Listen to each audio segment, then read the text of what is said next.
Happy Friday. We're going to be talking with my friend Julio Morales, who's going to talk about the ultimate workout. How you doing? Good, good. How are you?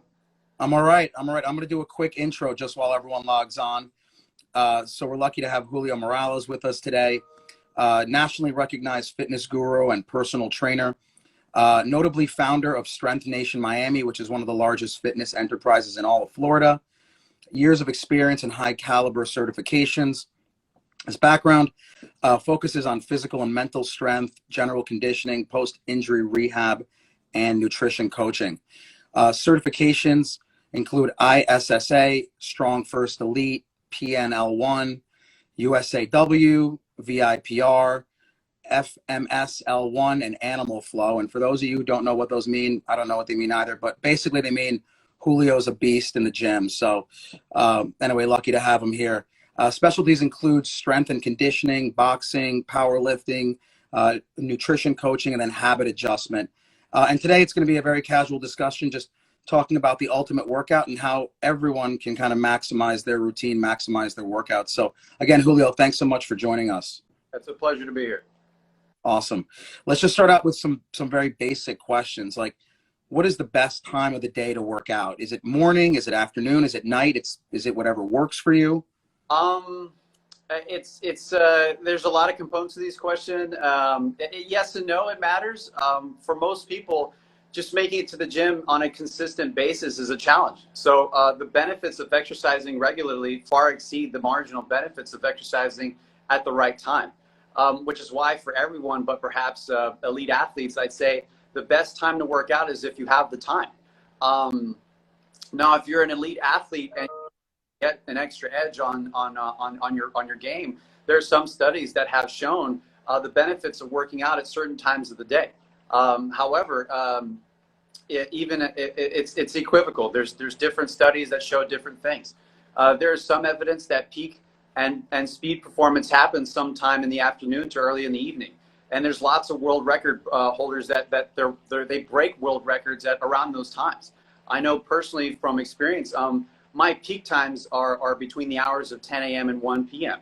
So it just depends. And there's a lot of that kind of goes into it. There's hormones, there's circadian rhythm, and on top of that, the person's chronotype, which is basically the early risers versus the night owls. But to summarize the answer, there are lots of uncertainties, not to mention nuances.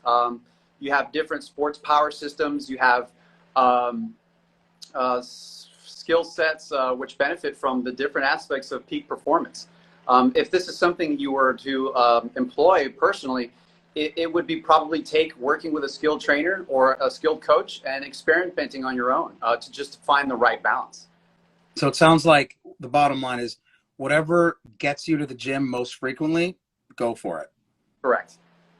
Now, what about people ask how long should they be working out for? Half an hour, super hardcore, an hour, a little bit less intense. What's the ideal workout time? Well, that would really depend on the objective and specifically the program and which energy systems you're attempting to train. If you were training for a marathon or low intense exercise that could be maintained for very long periods of time, well over an hour, your oxidative system where your ATP recovery is very, very high and for much shorter bouts. And on the other hand, for your phosphagen system, that would just require maximum effort for very short periods of time. And it could be a barbell clean, it could be a clean and jerk, it could be a kettlebell swing, or a sprint broken down from compound exercises to auxiliaries.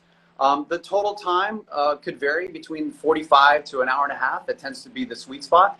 And that would include hopefully a dynamic stretch, a dynamic warm-up, specific exercises of the day, muscle activation techniques, the workout itself, and some form of static stretching, hopefully. So it really just all depends. Now tell us a little bit, because you mentioned it, the warm-up and the cool-down. How important are those, and what do you personally recommend for a warm-up or for a cool-down? For warm-up and cool-downs, that would generally depend on specifically what you're training for that day. It's very important to employ those, because if you're trying to essentially, and that could depend. if I'm going for a specific lift for that specific day, there's so many different nuances and there's so many different ways. It could be very discouraging as to how exactly you would go about doing that. And not to mention, there's dynamic stretching, there's dynamic warm-ups, there's muscle activating techniques, and not to mention all the tools that are required to, or the tools that are out there for myofascial release. You have tiger tails, you have tiger tails, you have foam rollers, all these essentially equipment just to help you get there. But it all depends also if you're an elite athlete versus the general public. So as far as how important it is, it's extremely important. And what you'd basically do to warm up for that, you'd have to really take a step back and figure, okay, well, if this is what I'm going to train for the day, this is how I'm going to attack that. We're big fans of Stu McGill.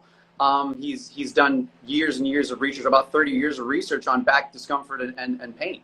And if you were to go into what he has essentially called a big three, and that just employs a great routine into heavy compound lifts.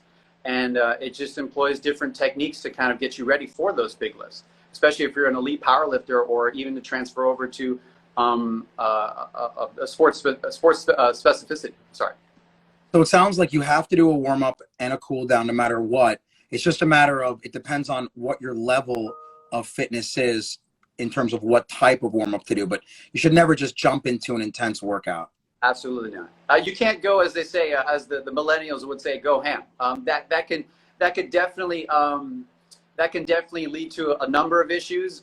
It could lead to strains, sprains, especially if you're not ready for it. I mean, I'm pretty sure we can all relate being in our early 20s and just, going out all night, having bad sleep, going out to work out the next day, and then, going to the gym for about an hour and a half, and then repeating these cycles on a day-to-day basis. But we're no longer at that point. Yeah, that definitely does not work anymore. I can tell you that. So what do you think about CrossFit? Is that something that people should be doing only in their teens and 20s, 30s and 40s, even older? I have mixed feelings on this. On one hand, they've created a very solid, positive community, and in the past, they've done this, and I believe about 15 years, CrossFit continues to grow for 100 affiliated gyms. They used to be about maybe 200 or 300 gyms, and I believe the first CrossFit games were about 2005, 2006, and up until this point, they're about 15, 16,000. And they've influenced lots of people and motivated people to do what they didn't think was possible or capable. And it's very relatable now because you have people that worked out in CrossFit boxes, their home gyms, and now they're on the podiums as the most fittest people on the world. Case in point, Annie Storr's daughter. She just recently gave birth earlier this year, actually, and the CrossFit Games were about a week ago, and she placed second. She's the second fittest person in the world, fittest woman in the world. And it just goes to show for women that are prenatal or postnatal that it's possible. On the other hand, I do believe things could be structured a little bit differently, such as principles of specificity, scientifically proven studies to support periodization methods, and put stress on specific metabolic pathways based on the individual's max VO2. This information is not, it's not practical in a room full of 10 to 20 members training at the same time. Another big component that me and my coaches employ is safety. That tends to be the biggest one. It's in a class of 10 to 20 members training all at the same time. If you're a coach, you could be the smartest coach in the room to take care of 10 to 20 people, and you have someone that has a history of torn rotator cuff or herniated L405s, or they're just limited range of motion or mobility, it could compromise that. But if it's a class of Orange Theory or Derek's booty class or a bodyweight plyometric class, the risk of injury is significantly lower. But when you have a member in their mid-30s that has all these ailments, it could make things a bit complicated. And I remember coming back from a group fitness background when I first started. I can start fixing it and moving one person correctly so that way they can avoid these injuries. But the exercise could last 20 or 30 seconds. How can I get to the next person to fix that? And they're all coming from different levels, skill sets, and past medical histories. For me, it's all about risk versus reward. And there are safe methods of training to be overall healthy and learn special skills in the process. And I believe CrossFit is probably something that it could be great and it could help tremendously and take you to the next level, but probably not for most.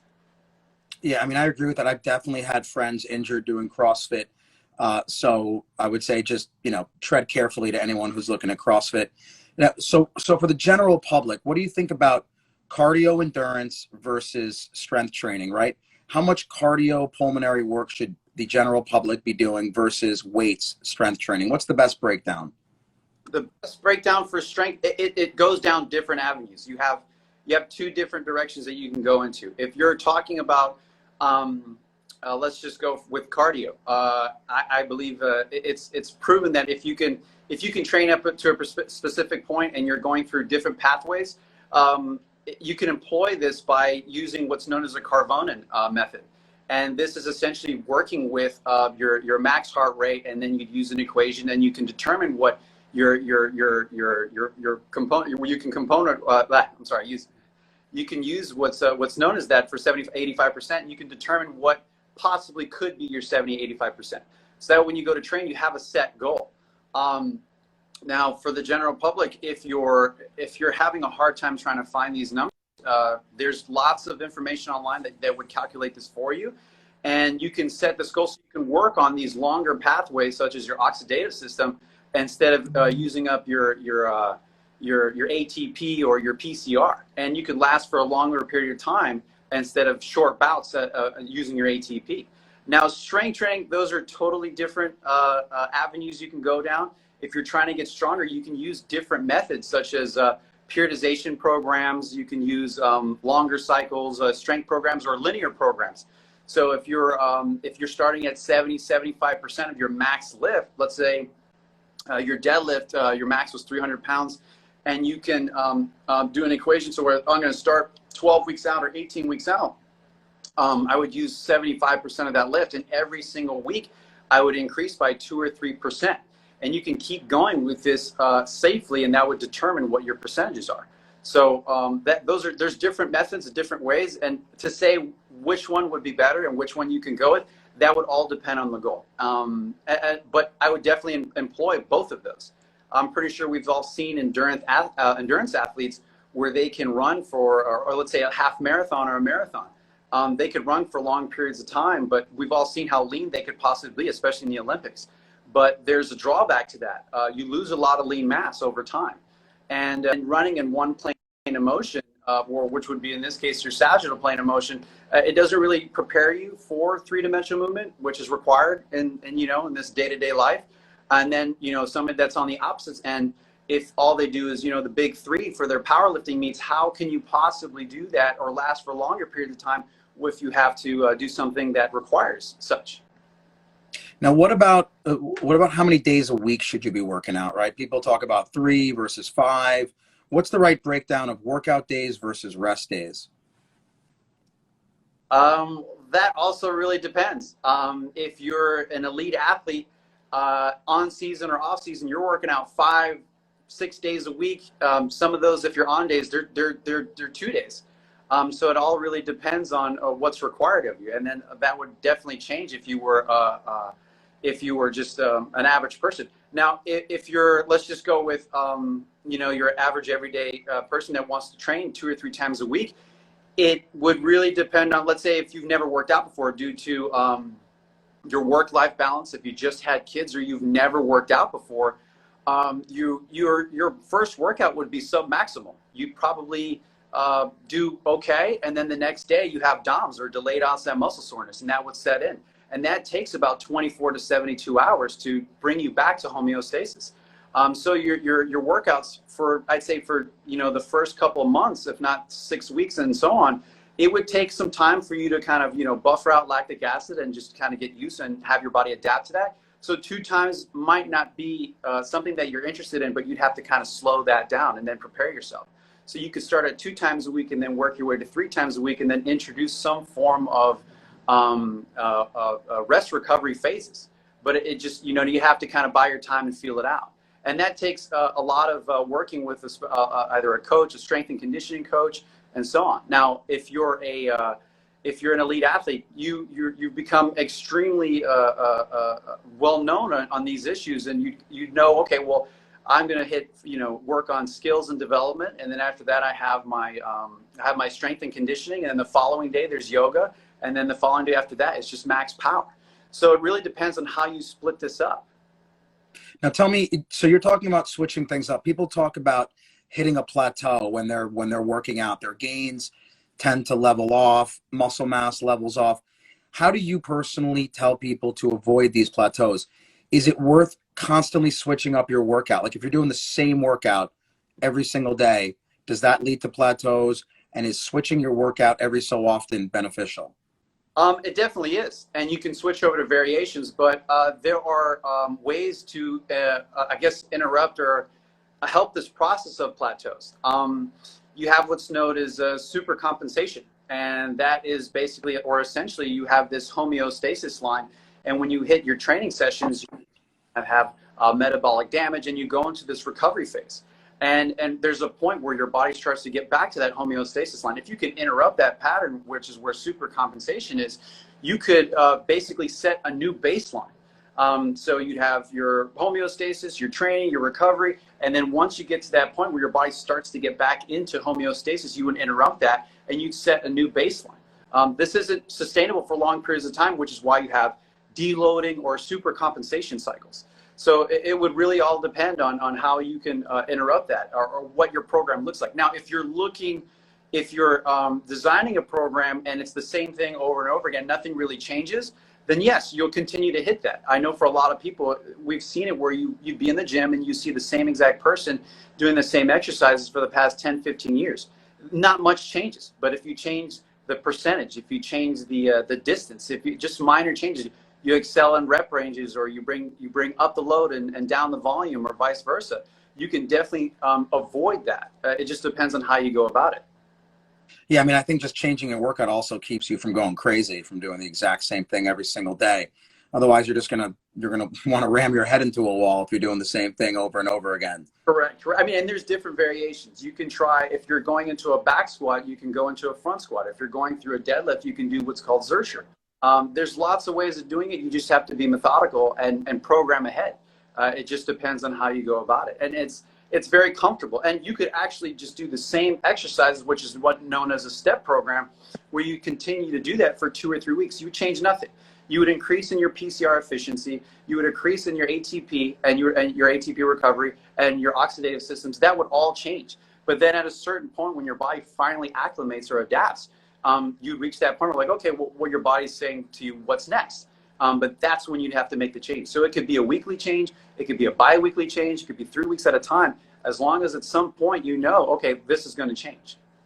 Now, what about, people talk about doing a morning workout that is heavy on cardio, which bumps up your basal metabolic rate and keeps it going throughout the day. Is there any truth to that? I'm sorry, can you repeat that? Is there any truth to the theory that working out in the morning, doing like an intense cardio workout in the morning, gets your heart going, increases your basal metabolic rate, and that continues burning calories throughout the day, and so that therefore it's better to work out in the morning? Is there any truth to that theory, or is that all garbage? It's not all garbage. That would also, it depends on what you're doing the rest of the day. It could definitely set the tone, and it'll increase these responses in your body to kind of open up capillaries or tiny capillaries in your body, so it would force more oxygen into your muscles. So let's say if I wouldn't say intense, but if you did something at sub-maximal, anything between 50, 60, or 70%, and you can it would almost be as an active warm-up. So you'd increase blood flow, you would increase this neurological response, and then also you would increase this capillary or expand these capillaries so they can introduce more muscle into your body. So that way you can go into the next lift and you can employ that. But as far as intense and then expecting to lift pretty decent weight later on that day, that might, that's when you'd come and you run into a problem. But usually what you would do the complete opposite effect of that. You would use your heavy lifts or your maximal lifts or your hypertrophy during the beginning of the day, and then back off and do the opposite, and do some type of simple aerobic exercises towards the end or later on that day. If I have to do a bench press, it's going to require some form of technicalities into it. But if I'm too tired to do that because of the intense workout or intense run I had before, I don't want to be stuck with 315 pounds on my chest. I want to be able to employ the max amount of output, so that way that doesn't happen. So as far as intense, and then having something later on that day, definitely not. It would have to be the other way around. Now, what do you think, if you had to mention for the average person, what are the top 3 total body strength exercises? Average person, not some elite athlete. Okay. Yeah, I was going to say, I'm going to try and answer this as best I can, and hopefully you and I don't get canceled. But there are so many different exercises and so many different variables and so many benefits on different levels. But definitely, if you're talking about strength, especially for the average person, I'll start with your Turkish get-up. If you're talking about strength and total body, it's anterior, it's posterior, it's myofascia. It incorporates all these, or myofascia slings. It incorporates all of this, and three-dimensional movement and awareness and proprioception. So if you're talking about full body strength for the average person, that's perfect. And it goes through, it has so much carryover from somebody that is an elite athlete into somebody that is your average person. So definitely, hands down, the Turkish get-up. And if you're thinking, oh, well, it's not really a big deal, just add more weight, and you will definitely see how difficult that can be. The second is a no-brainer. If you're talking about strength, especially for the average person, the deadlift.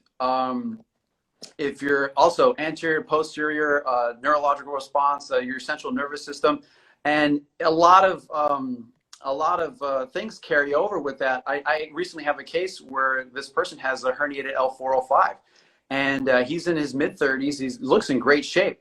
And he went to go pick up his daughter, and unfortunately, that's when it happened. Now, we don't know specifically what happened. It could have been a perfect storm. It could have been, it could have happened. It was just that right time. But in implementing some type of deadlift pattern and bracing your intra-abdominal pressure, or the cavity there, it could have helped with that. So definitely your deadlift.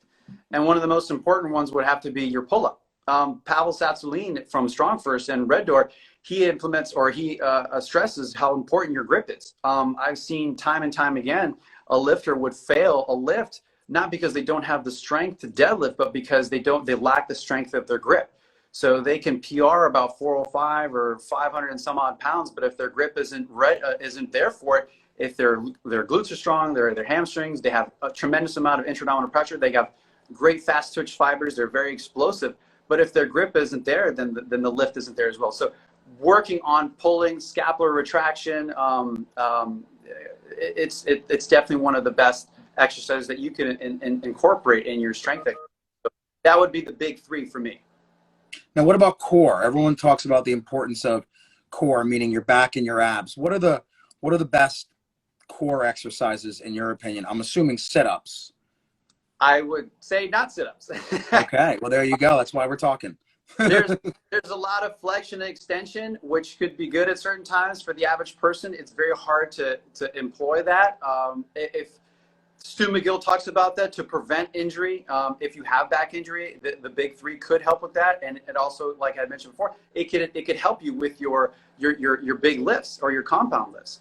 So he introduced side planks for your serratus anterior, and he also employs bird dogs, which is anterior and posterior, works on your erector spinae and so on. And then most importantly, your dead bugs. I don't know if you've ever seen dead bugs. I know a lot of people hate it, but even for an elite athlete, and which we've worked with before, and also the general public, you're just lying in a supine position where your back is very, very neutral.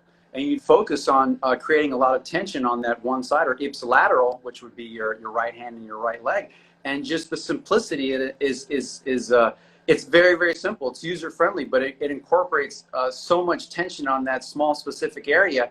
And instead of trying to focus on, okay, let me hold this for as long as possible. And Pavel actually talks about also his hard style plank. You can hold a plank for 5, 6 minutes, 7 minutes, that's great. But what exactly is being incorporated and what's being recruited? We talk about ATP and PCR and then the oxidative systems. It only lasts 3 to 10 seconds. That's what you got. And then beyond that point, you're going to start recruiting or start backing off certain systems. So you're going to go into anterior pelvic tilt. Your core can't sustain that tension for that much longer. So you go to anterior pelvic tilt, and then you start to rely on your legs, and you start to shake, and so on. So the concept of the hardstyle plank is just maximum amount of force and tension for a very short duration. And that can create a lot of pressure in your torso. And that's incorporating same, your core, your glutes, your hamstrings. The best example that I've been introduced to is you can imagine your your spine as a book, or the pages of your book. And if you have a strong core and strong glutes, those would be your book covers. And if you can kind of sandwich those two together, you have a very strong and neutral spine. And that's what we're looking for. And that can help you with your big lifts, even if it's an Olympic lift or you're an elite athlete. But most importantly, people that are your average day-to-day workouts. So I couldn't really narrow it down to three. Again, there's so many, but Stu McGill has those big three. And then one of the other one would be the hardstyle plank from Pavel. Yeah, I mean, I think the point is that people focus on arms, chest, legs, but they kind of neglect their core a lot of times. And obviously the core is critical to keeping yourself healthy. And that's, I think, a big message. What would you say is the biggest myth when it comes to workout and training, in your opinion? The biggest myth, there's a lot. There's a lot out there. I'd have to say the one that sticks out in my mind is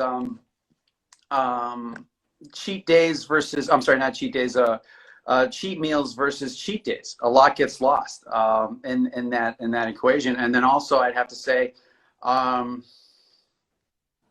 say rest days as well. A lot gets lost with those two. You have. What do you mean by that? What do you mean by cheat days and rest days and a lot gets lost? Do you mean that they're not important, or they're more important than people think? No, a lot gets lost in terms of let's say rest days for example. You can take the entire day off, or maybe the entire weekend, and then when you turn to that lift the next day, you're starting from a lower point because you lack that neural or muscular density. And then obviously the cheat days and the cheat meals as well. I think they're one and the same, but if I had to go with one biggest myth, it'd have to be the cheat day and the cheat meal. It goes back to those two. It's very difficult, and there's a lot out there.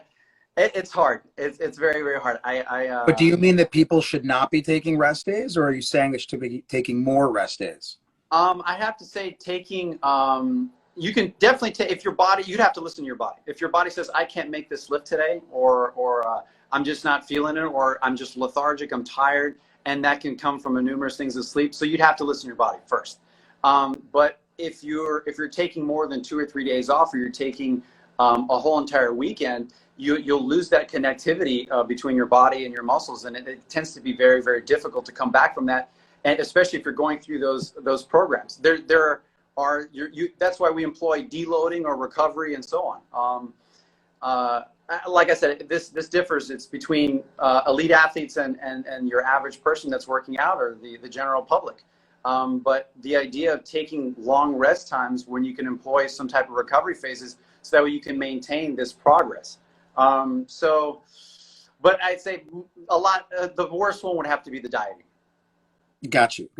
Do you recommend any workout supplements, again, just for the general public, layperson? I'd say the biggest supplementation would have to be, protein supplements. It's very difficult. One of the most difficult macronutrients to get into. If you're going into your lifts or you're running, you need that type of protein synthesis by introducing protein. And one of the biggest things that we see is if you follow Precision Nutrition or Dr. Berardi, we either overeat or undereat, and whenever we listen to a diet plan, it tends to be either a large amount of carbs and fats, but not enough protein. So if we can employ that, which is difficult to have or difficult to find, and that would be the biggest supplementation. It's quick, it's fast, it's easy, and the benefits outweigh or are just detrimental. A lot of people would look into pre-workouts or BCAAs. If you're lifting pretty heavy or you're pretty consistent, you're doing CrossFit or group fitness classes, BCAAs is another. Branched chain amino acids, they're very important.